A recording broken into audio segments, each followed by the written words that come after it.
Camp Carson, Colorado, 1943 to 1946. A prisoner of war camp holding 3,000 Italian POWs at the base of the Rocky Mountains. The Italians were different from other POWs, artists, musicians, craftsmen. They built an opera house inside the camp, performed concerts, created beauty in captivity. After the war ended, the camp closed. The Italians went home.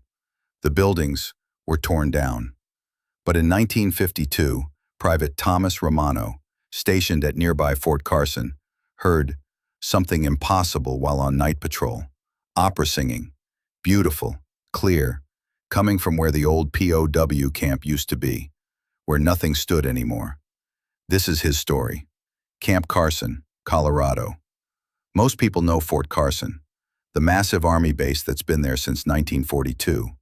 But few remember Camp Carson, the prisoner of war camp that existed from 1943 to 1946, the place where 3,000 Italian POWs lived during World War II. Private Thomas Romano was 22 years old in 1952, fresh out of basic training, assigned to Fort Carson. A regular posting, nothing special, just another base, another job, another place soldiers were stationed. Thomas didn't know about the POW camp until his third week there. An older sergeant mentioned it during a training exercise. They were running drills in a field south of the main base. This used to be Camp Carson, the sergeant said. POW camp. Italians mostly. They tore it all down in '47. Thomas looked around. The field was empty, just grass, a few concrete foundations, some gravel roads leading nowhere, no buildings, no fences, nothing indicating a camp had ever existed. What happened to it? Thomas asked. After the war, they didn't need it. Sent the prisoners home, demolished the buildings, repurposed the land for training. The sergeant paused. Some of the old-timers say it's haunted. Haunted? Just stories. You know how soldiers talk. But they say you can hear things out here at night. Music, singing, Italian voices. Thomas laughed it off. Soldiers always had ghost stories. Every base had them. Places were haunted. Barracks had spirits. It was tradition more than truth. But 2 weeks later, Thomas was assigned to night patrol, security detail, walking the perimeter of the training areas, including the field where Camp Carson used to be. The patrol started at 2200 hours, 10 p.m. Thomas and another private, Jenkins, would walk a circuit for 4 hours. Standard duty, boring but necessary. They'd been walking for 90 minutes, passing through the area where the old camp had been. The night was clear, cold. November in Colorado. You could see your breath, temperature maybe 30 degrees. They were about halfway through the old camp area when Jenkins stopped. "Do you hear that?" Thomas listened. Wind. Always wind in Colorado. But underneath, something else. Faint. Musical. "Probably just wind," Thomas said. "Or maybe from the base. Sound carries weird at night." They kept walking, but the sound continued, getting slightly louder, more distinct. It was singing, definitely singing. Male voices, multiple men, harmonizing, and they were singing in Italian. Thomas stopped. "Where's that coming from?" Jenkins pointed toward the center of the old camp area. "Over there, where the main compound used to be." They approached cautiously, weapons ready. Maybe someone was out here. Maybe soldiers from the base, some kind of prank or unauthorized activity. The singing got louder. Clear now. Beautiful, actually. Professional, like opera singers. Multiple voices creating complex harmonies. But there was nothing there. Just empty field. Just grass and concrete foundations. No people, no radio, no explanation for the sound. "This is the ghost thing," Jenkins whispered. "The sergeant warned me. Said people hear Italians singing out here all the time." "That's impossible." "That's it coming from." Thomas didn't have an answer. They stood there for 5 minutes, listening to the impossible. Opera singing. Perfect. Beautiful. Coming from nowhere. Then, as suddenly as it started, it stopped. Complete silence. Just wind. They finished their patrol without further incident, didn't report what they'd heard. What would they say? But Thomas couldn't stop thinking about it. The singing had been real. He'd heard it. Jenkins had heard it. Clear, distinct, professional quality. Where had it come from? Thomas started researching, asked older soldiers about Camp Carson, about the Italian POWs, about what had happened there. The story he learned was remarkable. Camp Carson opened in July 1943, designed to hold prisoners from the North Africa campaign, initially German POWs, but by late 1943, mostly Italians. After Italy surrendered, Italian soldiers became co-belligerents, technically allies but still prisoners. 3,000 Italian soldiers lived at Camp Carson, but they weren't typical prisoners. Many were educated, artists, musicians, craftsmen. They'd been conscripted into Mussolini's army, didn't want to fight, were relieved to be captured.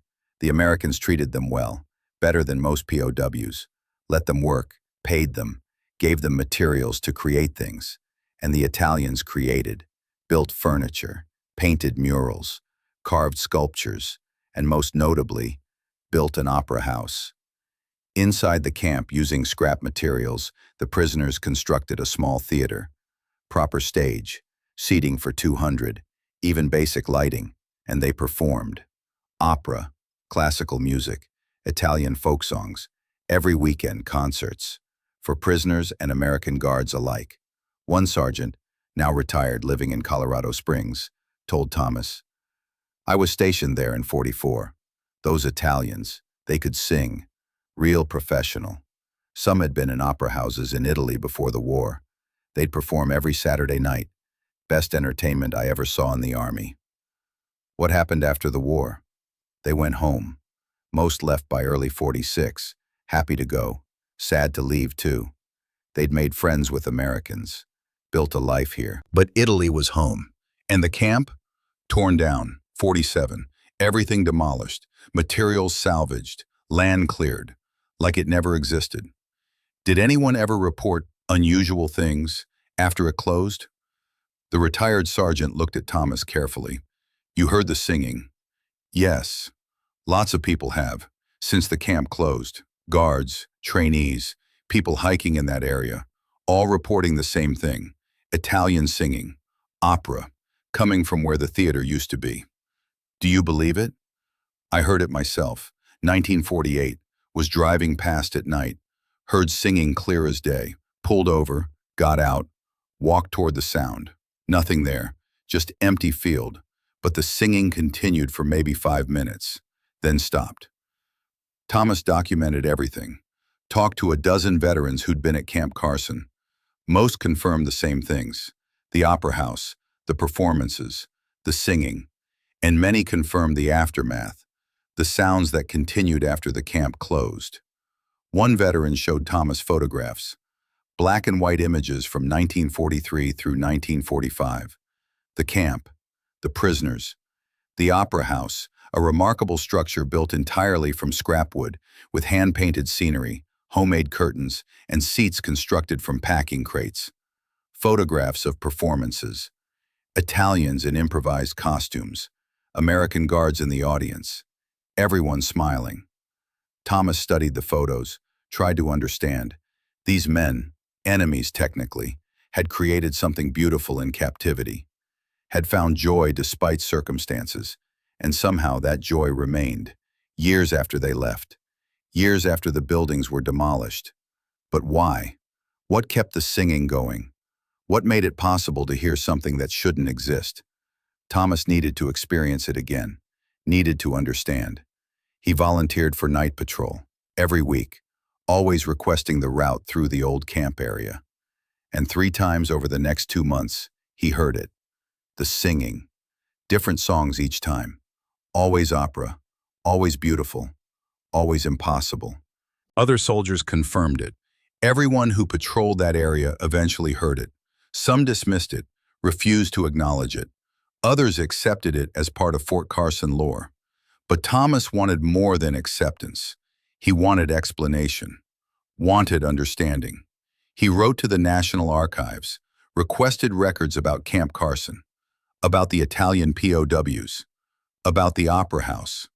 The response came 8 weeks later, a thick envelope, dozens of pages, official reports, prisoner manifests, construction records, and something unexpected, a program from a performance. December 1944. Camp Carson Opera House presents La Bohème, performed by prisoners of war. All welcome. The program listed the performers, names, roles, even brief biographies. Thomas read each name. These weren't faceless prisoners. They were people. Giovanni Rossi, tenor, formerly of La Scala Milan. Antonio Benedetti, baritone, Naples Opera. Marco Santini, set designer, trained at Rome Academy of Fine Arts. Real people, real artists, who'd created real beauty, and Thomas began to understand. Thomas decided to do something unusual.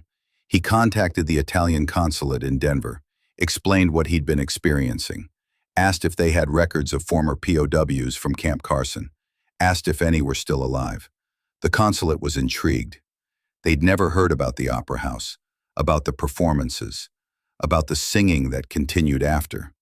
2 months later, Thomas received a letter from Giovanni Rossi, the tenor from La Scala, living in Milan, 72 years old. He remembered Camp Carson, remembered the Opera House, and he wanted to tell his story. Thomas began corresponding with Giovanni, letters back and forth, learning about life in the camp, about the performances, about what it meant to those men. Giovanni wrote, "We were prisoners, yes, but the Americans treated us well, better than our own army had. We had food, shelter, work that paid, and freedom to create. When we built the Opera House, we built it with love. Every nail, every board, every painted scene. We poured our souls into it." "Why opera?" Thomas asked in his next letter.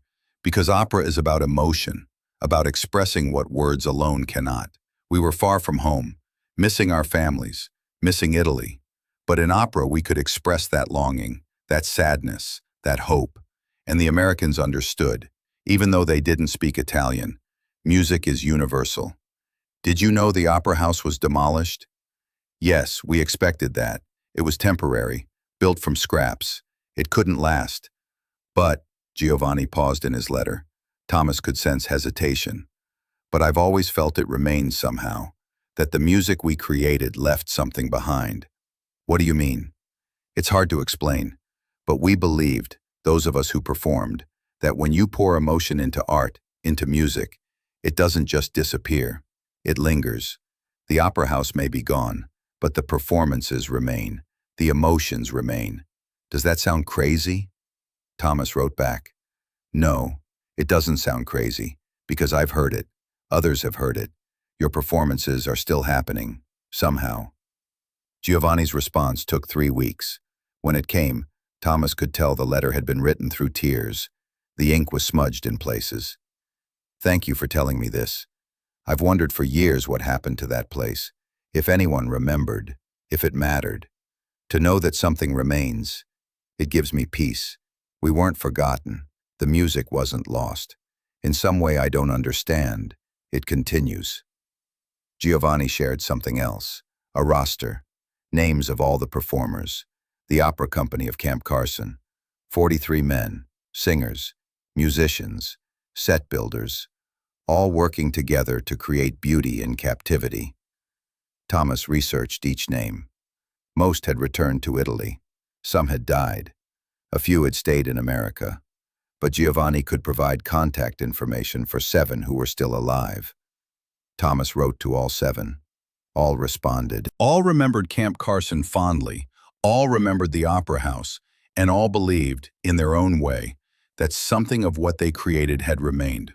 One, Antonio Benedetti, the baritone, wrote, "I've performed in the greatest opera houses of Europe, La Scala, La Fenice, Vienna State Opera, but nothing compares to Camp Carson. We sang not for fame, not for money, but because we needed to, because music was the only thing keeping us sane.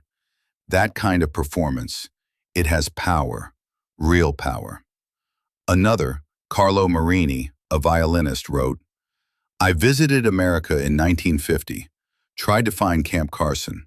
It was gone. Nothing remained.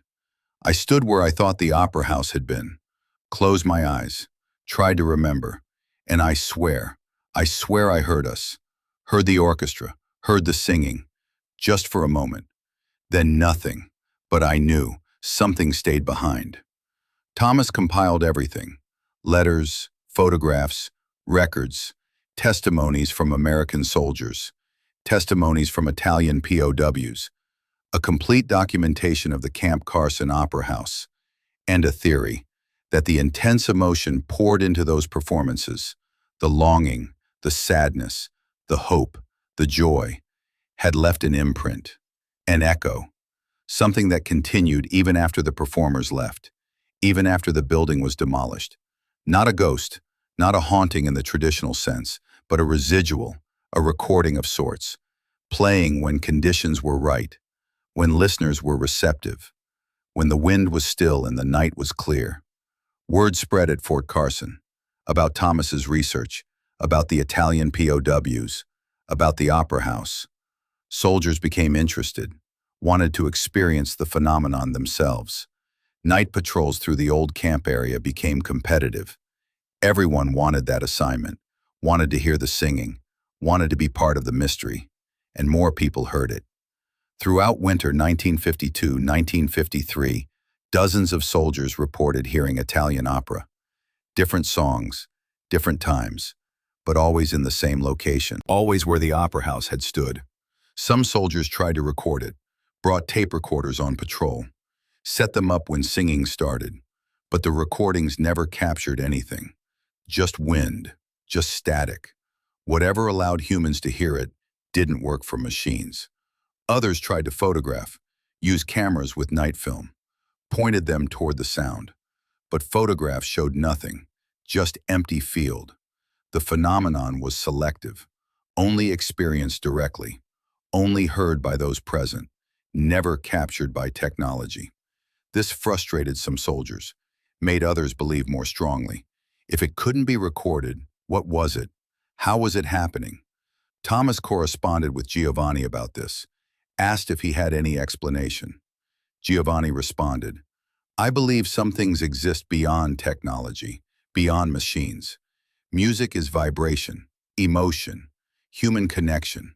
Perhaps what you hear is in that realm, the realm of human experience that machines cannot touch. In March 1953, something new happened.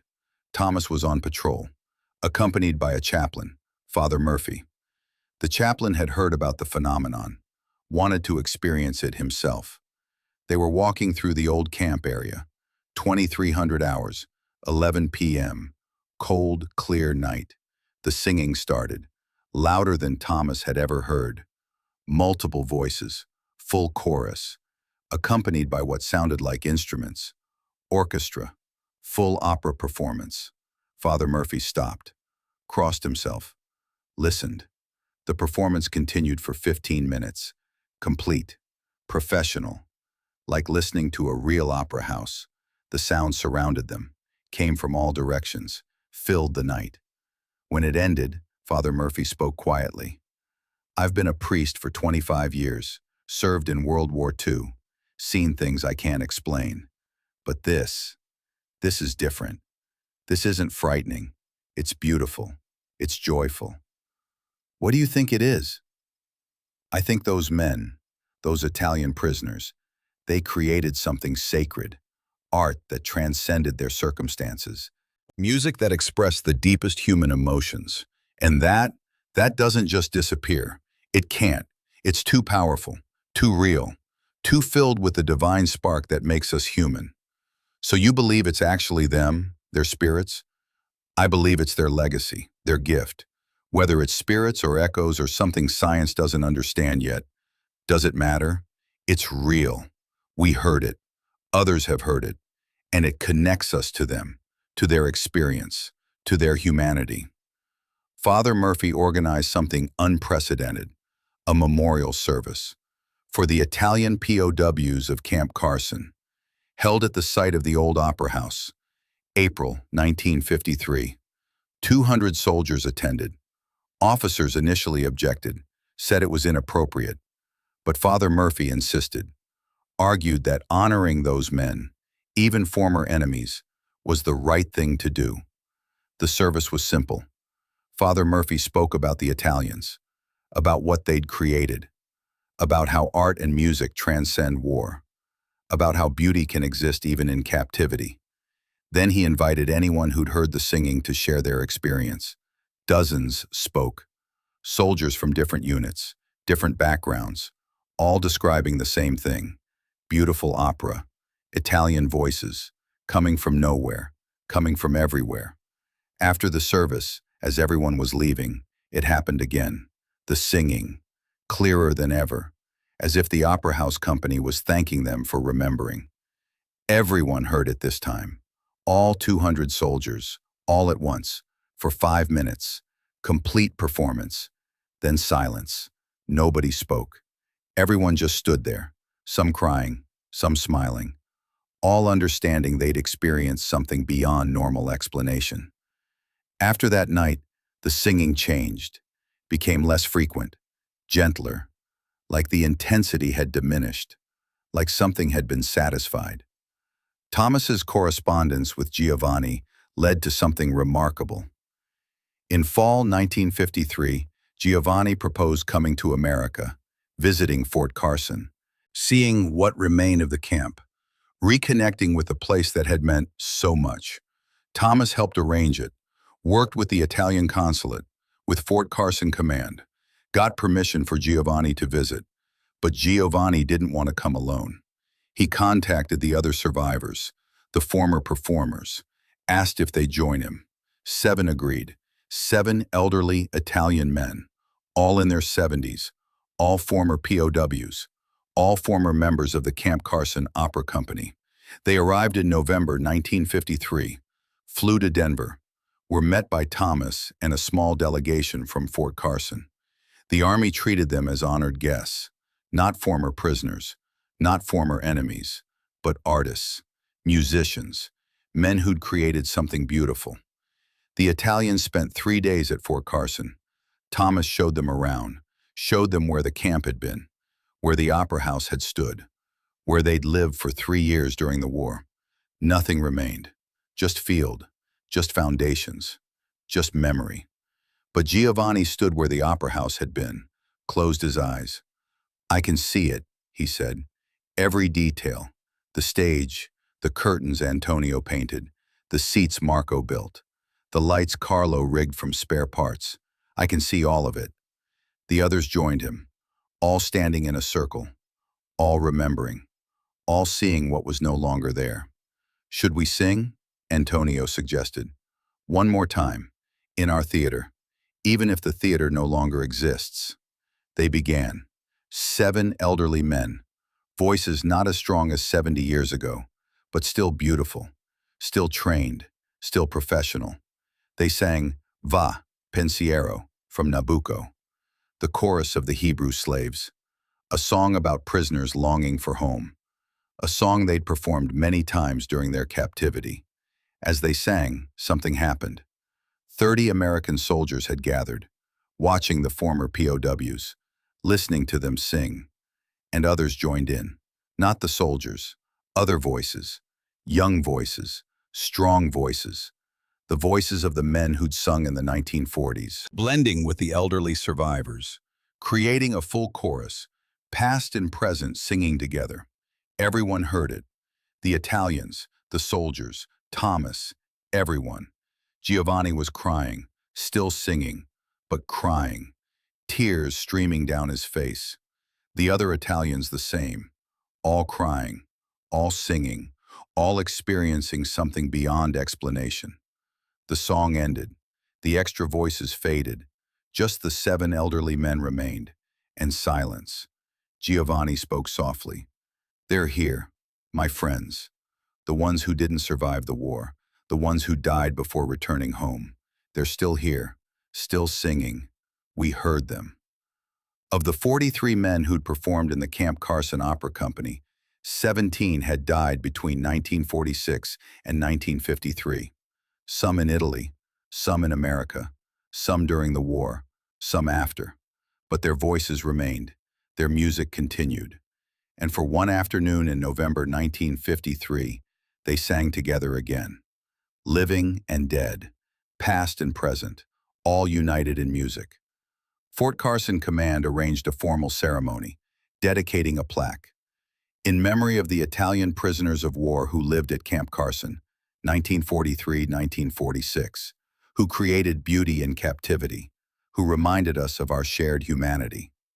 The plaque was placed where the Opera House had stood, a permanent marker, ensuring the story wouldn't be forgotten. The Italian survivors stayed for the dedication, then returned to Italy. Most never came back to America, but they corresponded with Thomas for years, sharing memories, sharing gratitude, sharing peace. Giovanni's final letter, written in 1968, shortly before he died, said, "Thank you for remembering us. Thank you for honoring what we created. When we built that opera house, we were prisoners, powerless, far from home. But music gave us power. Music gave us dignity. Music gave us hope. And somehow, miraculously, that music continues.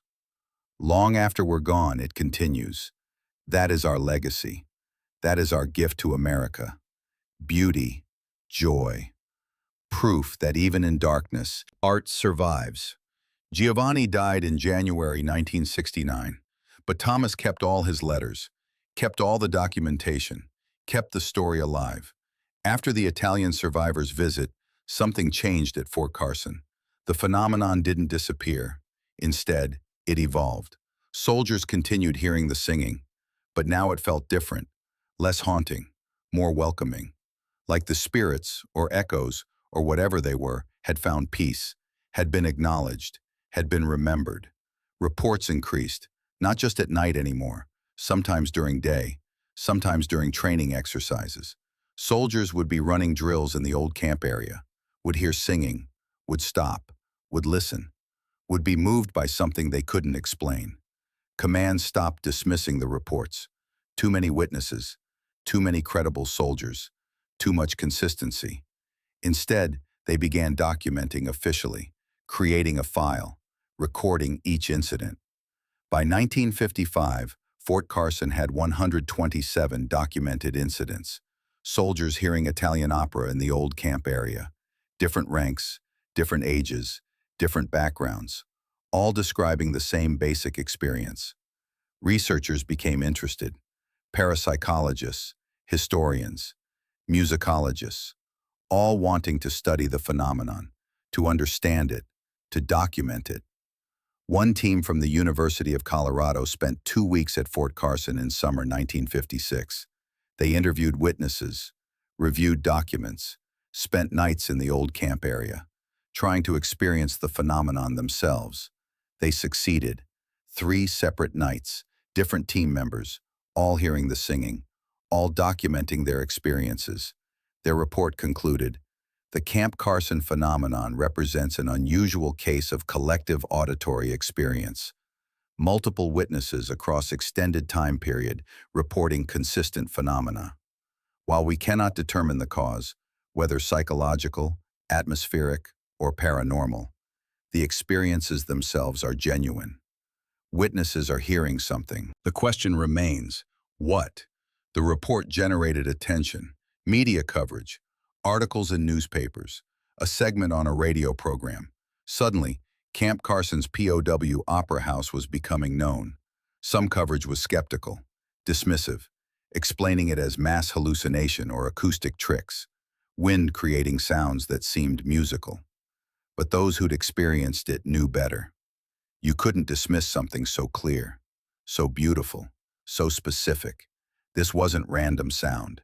This was opera, performed by trained voices, in Italian, with complex harmonies.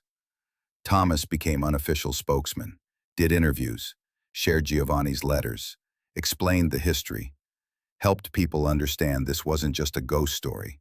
This was a story about art, about humanity, about beauty transcending circumstances. In 1958, an Italian film company contacted him. They wanted to make a documentary about the POW camp, about the opera house, about the phenomenon. Thomas worked with them for 6 months, helped them research, connected them with surviving Italian POWs, provided access to Fort Carson, shared all his documentation. The documentary, La Musica Resta, The Music Remains, premiered in Italy in 1959. It won awards, was shown in America on educational television, brought international attention to the story. And something else happened. Other former POW camps reported similar phenomena. Not opera specifically, but music, singing, voices, at camps where prisoners had created art, where they'd found ways to maintain dignity, where they'd expressed humanity despite captivity. A camp in Texas that held German POWs. They'd built a beer garden, complete with bandshell. After the war, people reported hearing German folk music, accordion, singing, coming from where the beer garden had been. A camp in Montana. Japanese POWs had created a traditional garden. After the war, visitors reported hearing shakuhachi flute, Japanese singing, wind chimes that weren't there. A pattern emerged. Wherever prisoners had created something beautiful, wherever they'd poured emotion into art, something remained. Not always audible, not always obvious, but something. Residual energy, some called it. Psychic imprints, stone tape theory, various explanations. But the common thread, strong emotion, focused on creative expression, left traces, echoes, experiences that continued long after the creators were gone. Camp Carson became the most documented case, the clearest example, the strongest evidence. And Thomas Romano became the keeper of that evidence, the guardian of that story, the person who made sure it wouldn't be forgotten. In 1962, Dr. Helen Martinez, a physicist at Stanford, proposed a theory. She'd been studying the Camp Carson phenomenon, along with similar cases at other sites, and she believed she'd found an explanation. Sound is vibration, she explained to Thomas during a visit. Vibration that travels through air, through earth, through stone. And certain frequencies, certain patterns, can be absorbed by materials, stored, like recording on magnetic tape, but natural, unintentional. You think the opera house recorded the performances? Not the building itself, the ground, the stone, the earth, under specific conditions, mineral composition, moisture levels, electromagnetic fields. Earth can absorb vibrational patterns, store them, and under similar conditions later, play them back. But the opera house was torn down, the ground was cleared. The foundation remains, below surface, concrete, stone. Those materials are excellent at storing vibrational patterns, and Colorado's geology, high mineral content, low moisture, specific electromagnetic conditions due to altitude, creates ideal circumstances for this phenomenon. Dr. Martinez spent 3 months at Fort Carson, running tests, taking measurements, recording electromagnetic fields, geological composition, atmospheric conditions. She published her findings in 1963, Residual Audio Phenomena, a physical explanation for apparent hauntings. Her theory was controversial. Many scientists dismissed it, said the physics didn't work, that stone couldn't store complex audio information, that playback required specific conditions that didn't naturally occur. But Dr. Martinez had data, measurements showing unusual electromagnetic patterns in the old camp area, soil analysis showing high quartz content, a piezoelectric material capable of converting mechanical stress to electrical signals, evidence that something physical was happening. Her explanation: the intense, repeated performances in the opera house created strong vibrational patterns. The emotional intensity of the singing added bioelectric fields. The combination was absorbed by the quartz-rich ground beneath the foundation. Under specific conditions, atmospheric pressure, temperature, humidity, the stored patterns replayed, creating audible sound, Not loud, not strong, but enough for human ears to detect. Other researchers built on her work. A team from MIT conducted similar studies at the German POW camp in Texas, found similar geological conditions, similar electromagnetic patterns, similar phenomena. By 1965, there was a growing body of scientific literature suggesting that so-called hauntings, at least audio phenomena, might have physical explanations, not supernatural, not paranormal, but real physics we didn't fully understand yet. The theory had limitations. It didn't explain why the singing sometimes responded to listeners, why it seemed to acknowledge the presence of Giovanni and the survivors, why it changed after the memorial service. But it provided a framework, a way to think about the phenomenon that didn't require believing in ghosts, that allowed skeptics to accept that something genuine was happening. Thomas appreciated the science, but he also believed it was incomplete. The physics might explain how the sound persisted, but it didn't explain the emotion behind it, the meaning, the connection people felt when they heard it. Science explains the mechanism, he told Dr. Martinez, but not the significance. Those Italian POWs weren't just making sound. They were expressing something deep, something human. And that's what people hear.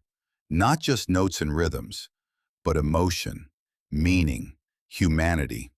Dr. Martinez agreed. Science and meaning aren't mutually exclusive.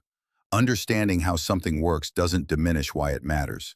The Camp Carson phenomenon is scientifically interesting, but it's also beautiful, touching, important. Both things can be true. In 1967, Fort Carson officially recognized the phenomenon, not as haunting, not as paranormal, but as historical significance. They expanded the memorial, added information about the science, about the theories, about the ongoing research, and they made the old camp area a protected site. No construction, no disturbance, preserving the conditions that allowed the phenomenon to continue. Through the 1970s and 1980s, the Camp Carson story spread. Schools taught it, documentaries featured it, researchers studied it. The opera house that no longer existed became more famous than it had been when it stood. And the phenomenon continued. Soldiers stationed at Fort Carson heard it. Visitors heard it. Researchers heard it. Over 50 years, thousands of people experienced it, each adding their testimony, each confirming the pattern. But something else happened. The story inspired people, artists, musicians, creators of all kinds. They were moved by the idea that beauty could transcend captivity, that art could survive destruction, that creative expression could leave permanent marks on the world.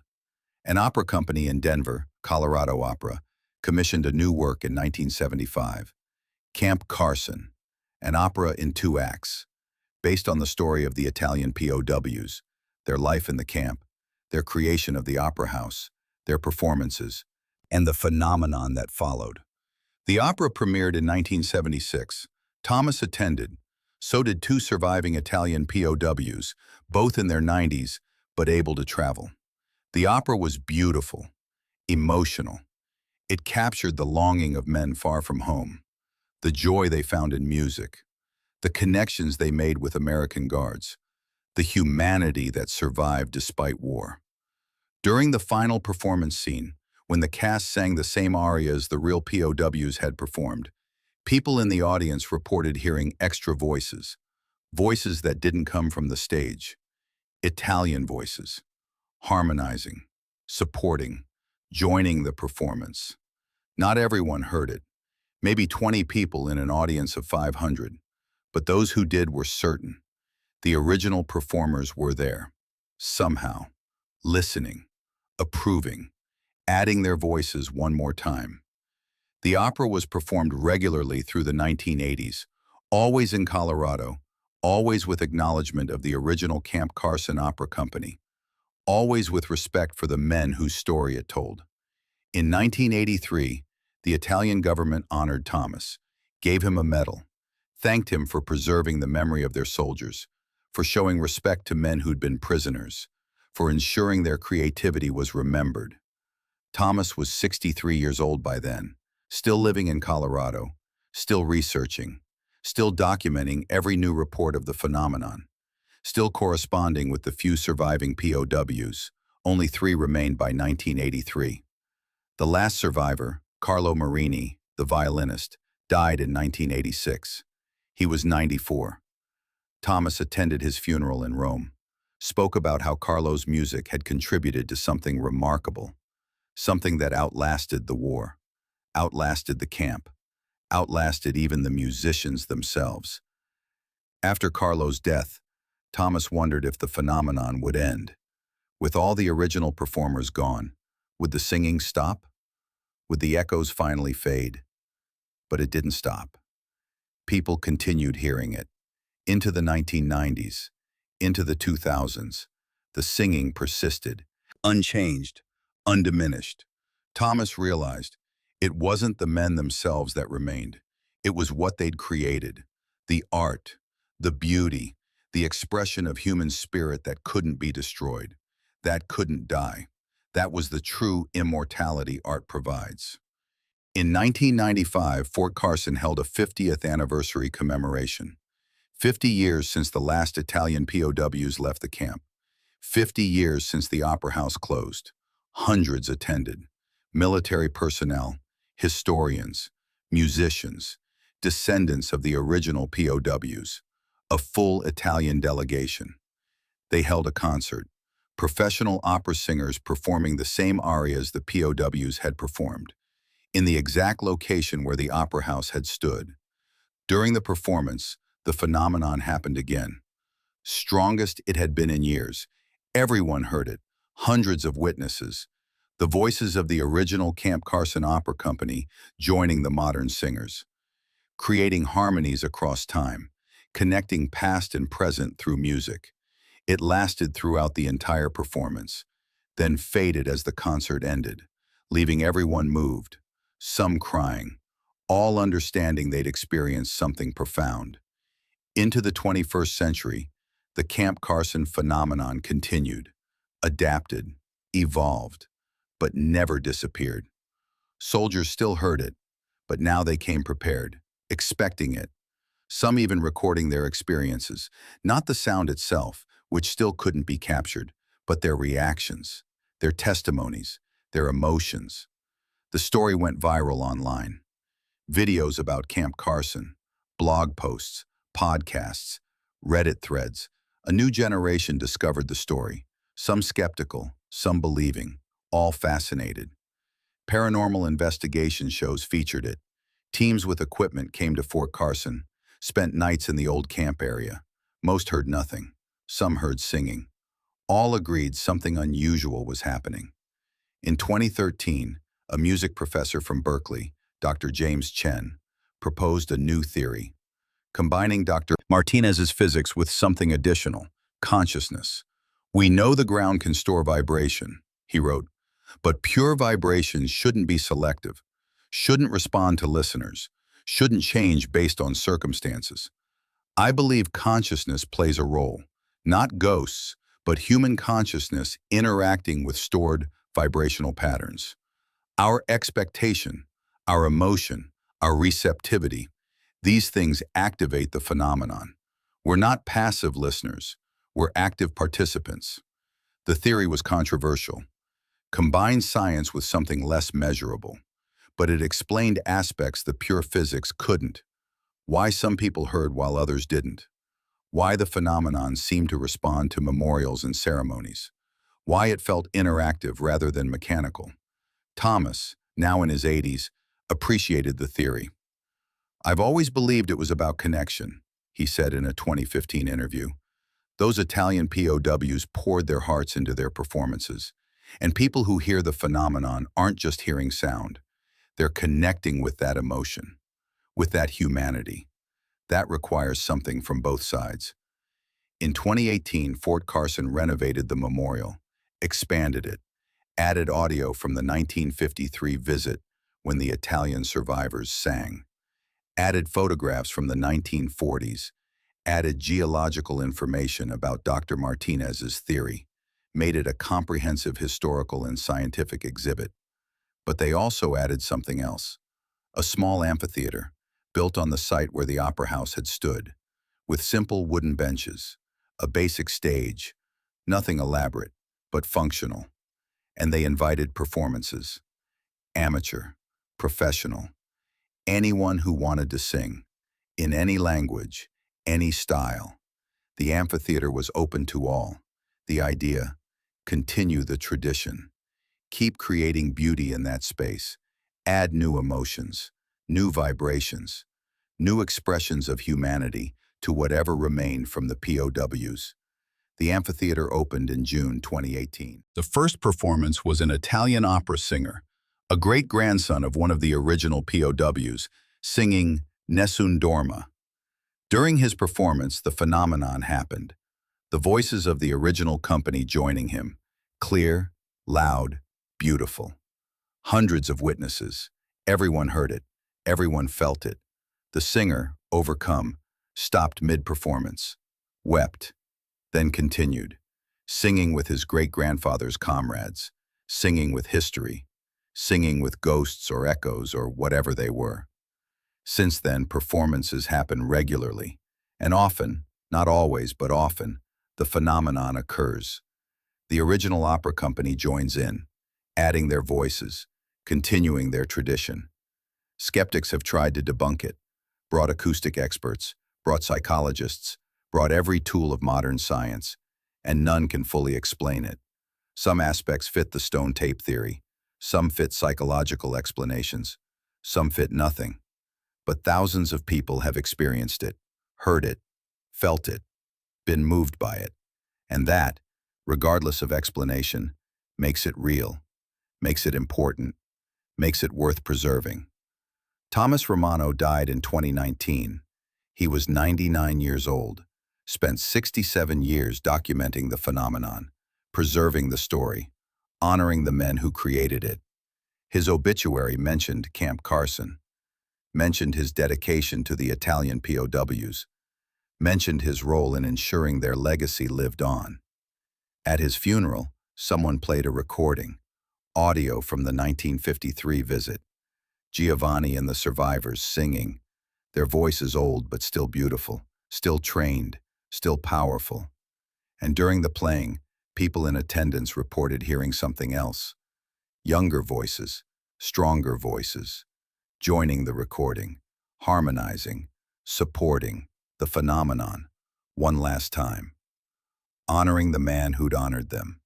Today, the old Camp Carson POW site is a designated historical landmark, protected, preserved, visited by thousands annually. Military personnel, historians, musicians, people seeking something beyond normal experience. And the phenomenon continues.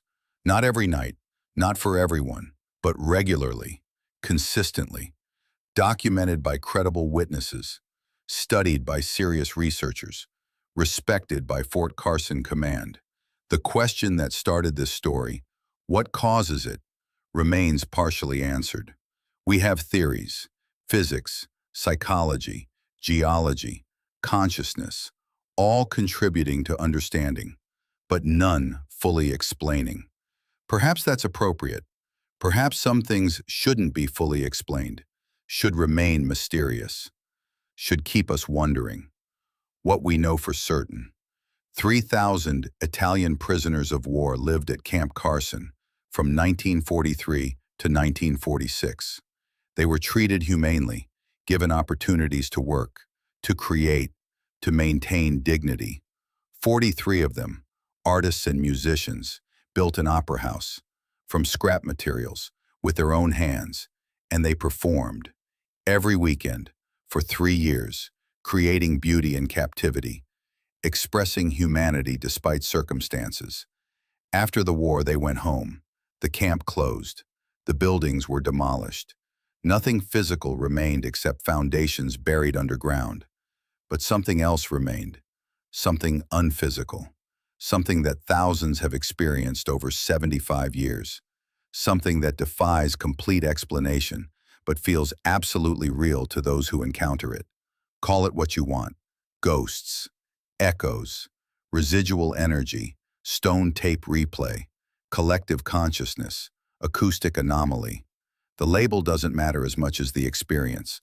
What matters, art persists, beauty endures, creative expression leaves permanent marks. The Camp Carson Opera Company proved that. Their performances in a temporary theater in a prisoner of war camp outlasted the war, outlasted the camp, outlasted even the performers themselves. They're gone now, all of them. Giovanni, Antonio, Carlo, all the men who sang in that makeshift opera house, all dead for decades. But their voices remain. Not recordings, not on tape or disc, but somehow, somewhere, in the ground beneath Fort Carson, in the earth, in the air, in the space between. And when conditions are right, when listeners are receptive, when the atmosphere allows, when the moment aligns, those voices emerge, singing the same arias they performed 80 years ago, reminding us they existed, they mattered, they created something beautiful. This is the story Private Thomas Romano preserved, the story of the Italian opera of Camp Carson, the story of prisoners who refused to let captivity defeat them, who chose beauty over despair, who created art that transcended time, and the story of all of us who've heard them, who've stood in that field, who've listened to voices that shouldn't exist, who felt connection to men we never met, who've learned that humanity expresses itself through creativity, that art is immortal, that beauty always, always survives. If you ever find yourself near Colorado Springs, if you visit Fort Carson, if you walk through the old camp area, stop, listen, be open, be receptive. You might hear nothing. Most people don't, but some do.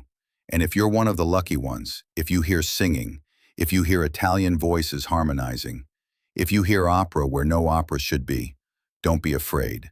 It's just the Camp Carson Opera Company, still performing, still sharing their gift, still proving that even in the darkest times, beauty finds a way. Ancora una volta. One more time. Always one more time. The music remains.